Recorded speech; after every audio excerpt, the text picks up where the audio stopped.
সংখ্যাগরিষ্ঠতার ভিত্তিতে ২০১১ সালের ১০ মে বাতিল করা হয় তত্ত্বাবধায়ক সরকার ব্যবস্থা সংক্রান্ত সংবিধানের ত্রয়োদশ সংশোধনী। সাবেক প্রধান বিচারপতি এবিএম খায়রুল হকের নেতৃত্বাধীন ৭ বিচারপতির আপিল বেঞ্চ এ রায় দিয়েছিলেন। রায়ের পর প্রতিক্রিয়ায় তৎকালীন প্রধানমন্ত্রী শেখ হাসিনা বলেছিলেন, ত্রয়োদশ সংশোধনীর বিষয়ে আদালতের রায়ের পর তত্ত্বাবধায়ক সরকার ব্যবস্থা বহাল রাখার কোনো সুযোগ নেই। তবে সেই আদালতের রায়ে পুনর্বহাল হল তত্ত্বাবধায়ক সরকার ব্যবস্থা। ২০২৪-এর ৫ আগস্ট সরকার পরিবর্তনের পর তত্ত্বাবধায়ক সরকার ব্যবস্থা পুনর্বহালে শুরু হয় আইনি লড়াই।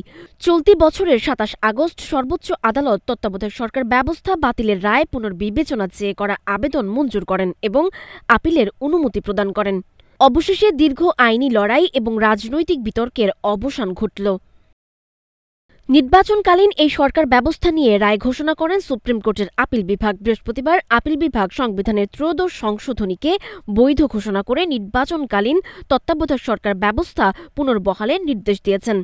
যদিও পুনর্বহাল তাৎক্ষণিকভাবেই কার্যকর হচ্ছে না। প্রধান বিচারপতি ড. সৈয়দ রেফাত আহমেদের নেতৃত্বে গঠিত ৭ বিচারপতির পূর্ণাঙ্গ আপিল বিভাগ এই রায় ঘোষণা করেন।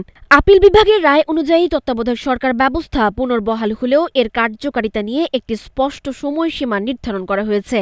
আপিল বিভাগ জানিয়েছে, আসন্ন ত্রয়োদশ জাতীয় সংসদ নির্বাচন অনুষ্ঠিত হবে বর্তমান অন্তর্বর্তী সরকারের অধীনেই। তবে এই ঐতিহাসিক রায় অনুযায়ী নির্বাচনকালীন তত্ত্বাবধায়ক সরকার ব্যবস্থা কার্যকর হবে পরবর্তী অর্থাৎ চতুর্দশ সংসদ নির্বাচন থেকে।